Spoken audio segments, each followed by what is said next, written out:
Mari kita akan membuka Alkitab kita yang tertulis dalam Nehemia pasal 5 ayat 1 sampai ayat yang ke-5.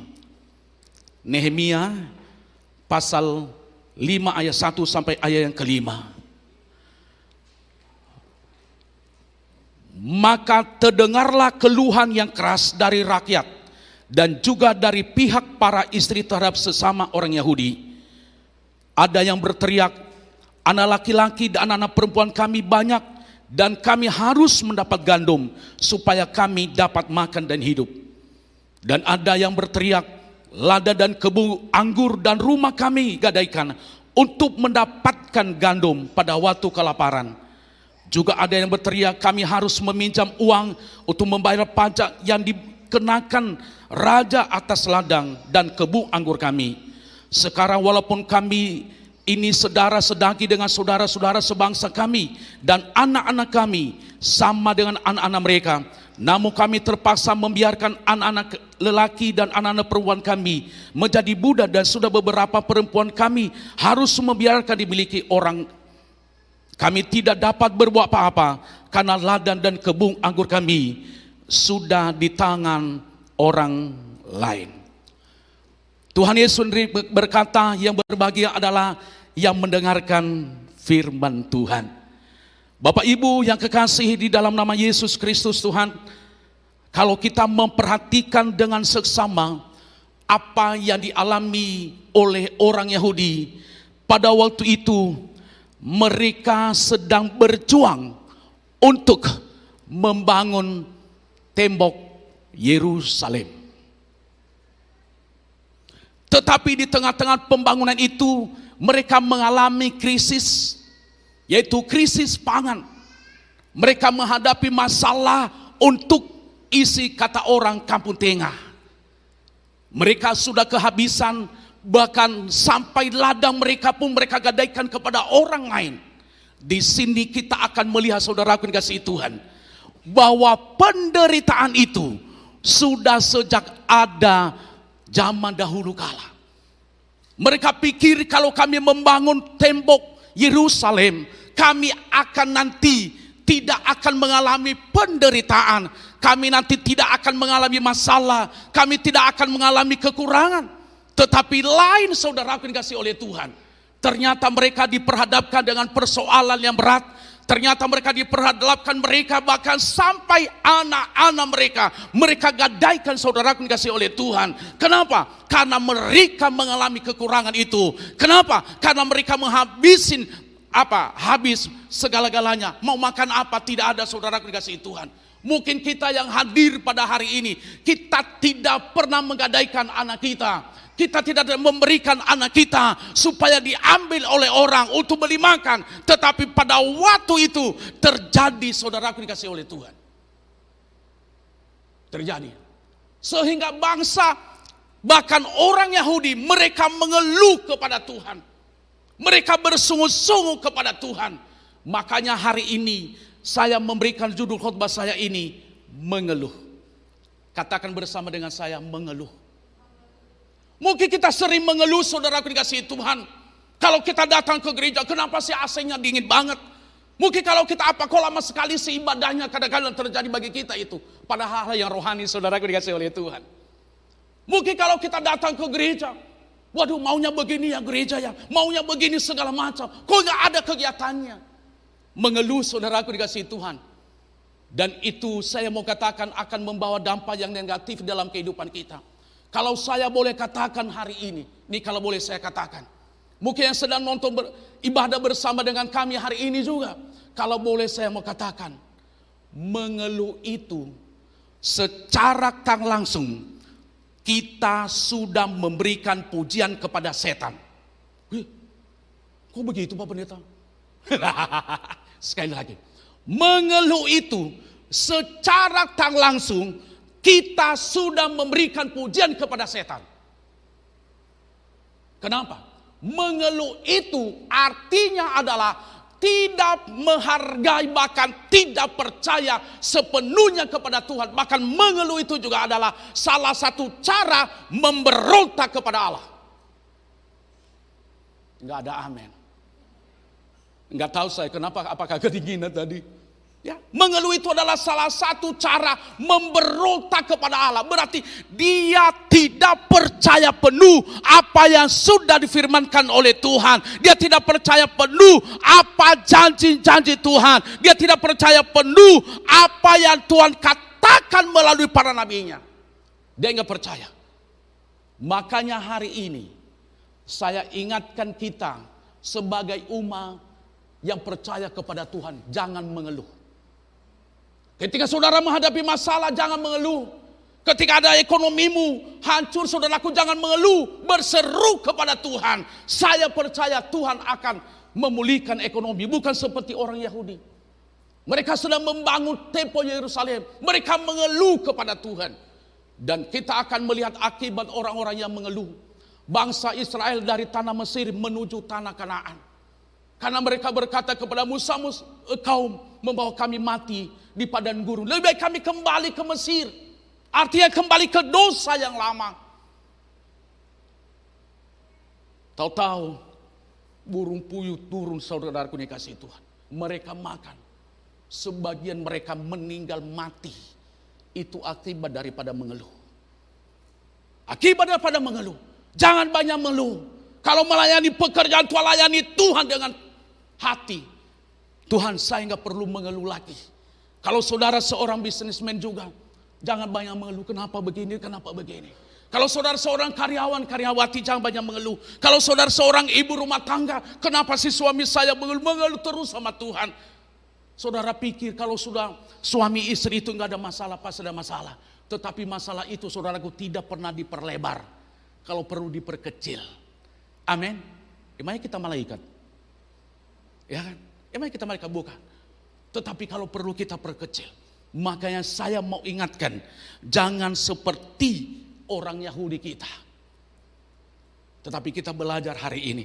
Nah, saudaraku dikasihi Tuhan, salah satu yang menghambat iman kita adalah kebiasaan mengeluh kepada Tuhan. Itu yang menghambat kenapa kita tidak pernah bertumbuh, kenapa kita tidak pernah berkembang, kenapa iman kita hanya secetek, saudaraku dikasihi Tuhan. Kenapa?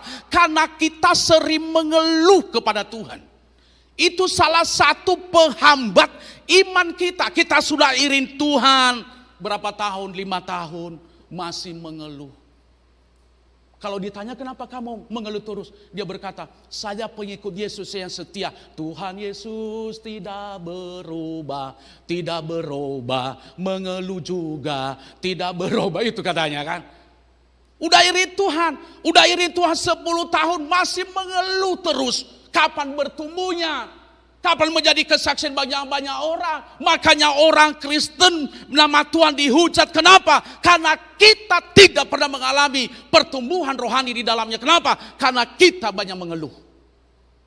Harusnya kita sudah membawa jiwa kepada Tuhan. Harusnya kita sudah memenangkan jiwa sebanyak mungkin bagi Tuhan. Harusnya kita sudah menjadi orang yang kokoh di dalam Tuhan. Tetapi kenapa?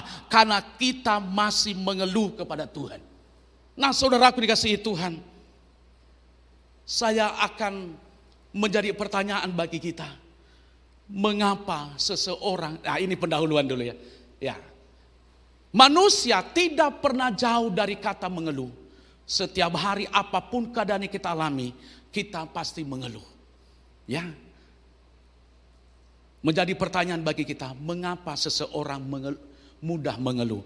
Yang pertama, karena merasa kecewa bahwa realitas yang terjadi tidak sesuai dengan harapan. Nah, inilah yang dialami oleh orang Yahudi.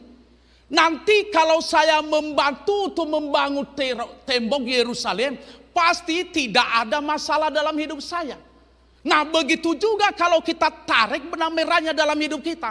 Kalau saya iring Tuhan, kalau saya senang doa puasa, kalau saya senang memuji Tuhan, kalau saya senang beribadah kepada Tuhan, saya dengarkan YouTube para pendeta-pendeta, saya dengarkan TikTok para pendeta-pendeta, pasti tidak ada masalah dalam hidup saya. Salah itu. Jadi realitas yang kita alami tidak sesuai yang kita harapkan. Jangan nanti kalau berkata, saya udah dekat sama Tuhan, saya sudah melayani pekerjaan Tuhan 50 tahun. 50 tahun pun pasti ada masalah. Tetapi saya mau katakan, di tengah-tengah masalah itu, ada kekuatan yang Tuhan berikan kepada kita. Berikan tepuk tangan yang meriah bagi Tuhan Yesus Kristus. Amin. Di tengah-tengah masalah itu ada kekuatan yang Tuhan berikan kepada kita. Sehingga kita tidak pernah mengeluh lagi. Kita berkata, oh iya ya, kalau iring Tuhan pasti ada masalah. Tetapi kita menang, saudaraku, dikasih oleh Tuhan. Amin. Aminnya agak kurang ya. Ya, baca Alkitab. Kalau perlu satu hari hanya baca ayat kitab dulu dua pasal. Kalau perlu tingkatkan lagi sampai 5 pasal satu hari. Sehingga dalam tempo 6 bulan dari Kejadian sampai Wahyu sudah selesai kita baca, saudaraku dikasih Tuhan. Kenapa? Jadi jangan pikir kalau iring Tuhan gak ada masalah. Jangan pikir kalau melayani pengajian gak ada masalah. Jangan pikir kalau saya nikah nanti sama dia gak ada masalah. Pasti ada masalah. Iya kan? Orang belum nikah aja masalah. Coba. Harus atur sana sini, itu juga masalah. Jangan nanti kalau kita pikir, saudara dikasih itu, kita memberikan persembahan kita di gereja, kita mengembalikan persepuluhan kita di gereja gak ada masalah.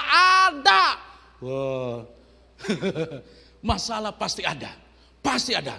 Tetapi kita tidak dikuasai oleh masalah itu. Saya banyak melihat di dalam Alkitab, ketika mereka semakin hari semakin dekat kepada Tuhan, justru banyak masalah yang mereka hadapi. Tetapi mereka kuat. Mereka tidak pernah tergeletak. Tetapi mereka tampil sebagai pemenang. Amin, saudara dikasih Tuhan. Yang kedua yang perlu saya sampaikan kepada kita. Yang kedua, mengapa seseorang mudah mengeluh? Karena terlalu memikirkan keberhasilan masa lalu. Kita ceritakan, coba saya dulu ya.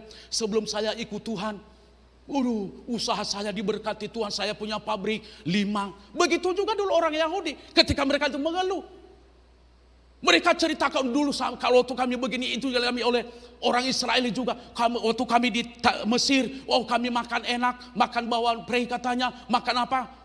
Sup kacang merah katanya. Kalau kami ngapain, kami di sini, kami menderita di sini. Kadang-kadang terjadi dalam kehidupan kita. Benar gak? Ya. Makanya hari ini sebagai hamba Tuhan, saya mau ingatkan kepada kita. Jangan pernah kita pikirkan keberhasilan kita masa lalu. Justru yang kita pikirkan bagaimana ke depan supaya saya lebih berhasil lagi. Enggak ada amin, ya ampun Tuhan. Coba kalau saya doakan hari ini saudara diberkati Tuhan 1 triliun uang, pasti aminnya akan gede banget, saudara dikasih Tuhan. Jangan mikirkan, kalau saya melayani dulu disertai dengan mujizat, itu dulu, hari ini belum. Kalau saya melayani dulu, doai orang yang kerasukan setan, duduk dia lepas, itu dulu, hari ini tidak. Banyak sekali. Ya.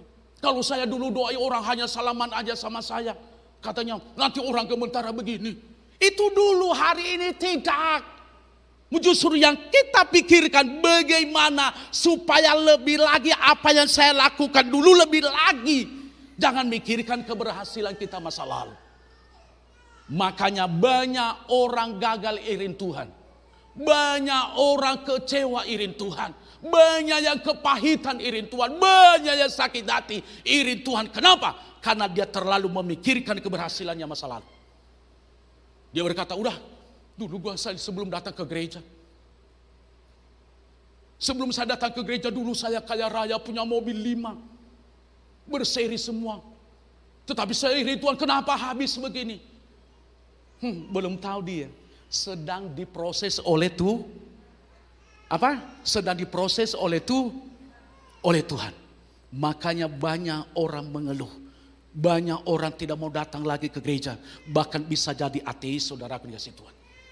Nah, untuk itu saudara dikasih Tuhan, nah apa yang kita lakukan? Klik, berhenti mengeluh karena satu,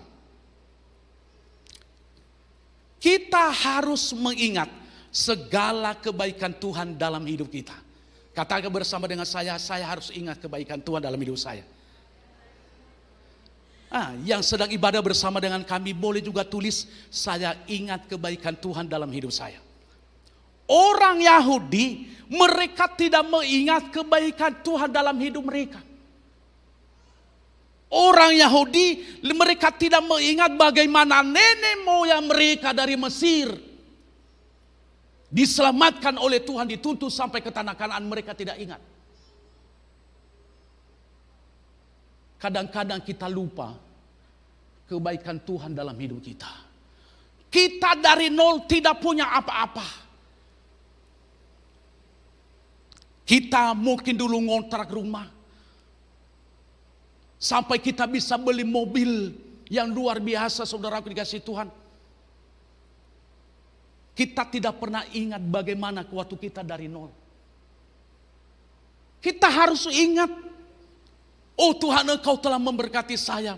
Engkau Allah yang baik, Engkau Allah yang luar biasa. Engkau Allah yang dahsyat di dalam kehidupan saya. Engkau telah menyertai saya, sehingga saya hari ini diberkati oleh Tuhan. Sehingga saya hari ini, saya bisa menikmati berkat yang melimpah karena kebaikan Tuhan dalam hidup saya. Dulu kita sebagai pendosa, ya, pasti bapak-bapak senyum, namanya pendosa dulu ya. Termasuk saya juga, nggak apa-apa. Dulu berapa ya, 34 tahun lalu ya. Ya. Dulu bagaimana Tuhan lepaskan kita dari ikatan dosa. Nah itu banyak sekali kita nggak pernah ingat. Udah dia melepaskan kita dari ikatan dosa itu, harus kita ingat. Coba kalau dulu Tuhan langsung Tuhan berkata, mau bilang apa kita? Ada yang bisa berkutik nggak? Ada enggak? Ketika lagi kata orang Sumatera lagi tenggeng begini, langsung Tuhan mau bilang apa? Ya. Tetapi ingat kebaikan Tuhan, dia tolong kita. Oh ini dia tuntun kita. Nah itu sebenarnya makanya kita harus berhenti mengeluh, karena Allah telah melakukan yang terbaik bagi kita. Amin.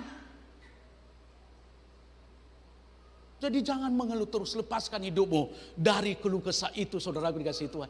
Dia baik bagi saya.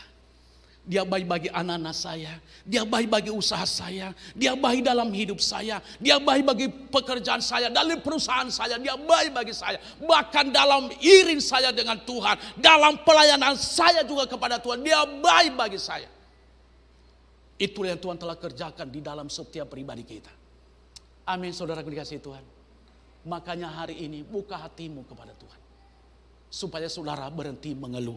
Yang kedua yang perlu saya sampaikan kepada kita, yang kedua, berhentilah mengeluh, karena kita harus melihat karena masih banyak orang yang menderita daripada kita. Katakan bersama dengan saya, masih banyak orang yang menderita daripada saya. Masih banyak, saudaraku dikasih Tuhan, orang yang menderita daripada kita. Orang mereka mencari makan aja, orang mereka bisa tidur aja, saudaraku dikasih Tuhan. Masih mereka harus berjuang, walaupun hujan seperti begini mereka cari makan. Kalau kita masih bisa, kita berhenti. Kadang-kadang kita ingat begitu. Makanya kita mengeluh maunya di depan mata. Kalau saya begini, udah lengkap segala-galanya, harus begini. Wah, oh Tuhan Yesus, apa kata dunia? Setan juga berkata, aduh, ini orang Kristen ya, kekurangan sedikit udah mengeluh sama Tuhan. Dia nggak lihat masih banyak orang yang miskin. Harus dia ulurkan tangan di pinggir-pinggir jalan. Harus dia ulurkan tangan di lampu merah supaya dia makan. Ya. Masih kita mengeluh sama Tuhan. Kata orang begitu, nggak tahu berterima kasih. Atau kata orang nggak tahu diri kadang-kadang. Masih mengeluh. Nah kita harus belajar bahwa masih ada orang yang menderita daripada saya. Masih ada orang yang berjuang hari ini. Bagaimana dia bisa bebas dari segala dosa. Bagaimana dosanya supaya diampuni. Kita bersyukur hari ini. Karena kita sudah ditebus oleh darah Yesus. Amin. Kita berseru kepada Tuhan. Kita bersyukur, Tuhan, Engkau telah mengampuni saya dengan kuasa darah-Mu. Masih banyak orang menderita. Nanti supaya selamat. Nyumbang gereja katanya. Iya kan? Nyumbang gereja. Nanti berikan ini segala macam. Berbuat baik sama orang. Tidak ada itu. Masa itu? Menghapus dosa itu. Kalau mau dihapus dosa kita, kita harus percaya sepenuhnya kepada Yesus. Karena Yesus berkata, aku adalah jalan dari kebenaran dan hidup. Tiada seorang pun yang datang kepada Bapa kalau tidak melalui aku. Artinya keselamatan di luar Yesus tidak pernah ada. Enggak ada amin loh. Ya. Jadi hari ini masih ada orang yang menderita, saudaraku dikasih Tuhan. Kita melayani pekerjaan Tuhan, masih ada yang menderita pelayanan. Mereka dilarang untuk beribadah. Mereka untuk membangun gereja aja belum ada uang. Kita di tempat ini sudah menikmati berkat Tuhan, masih mengeluh lagi. Hah? Hah?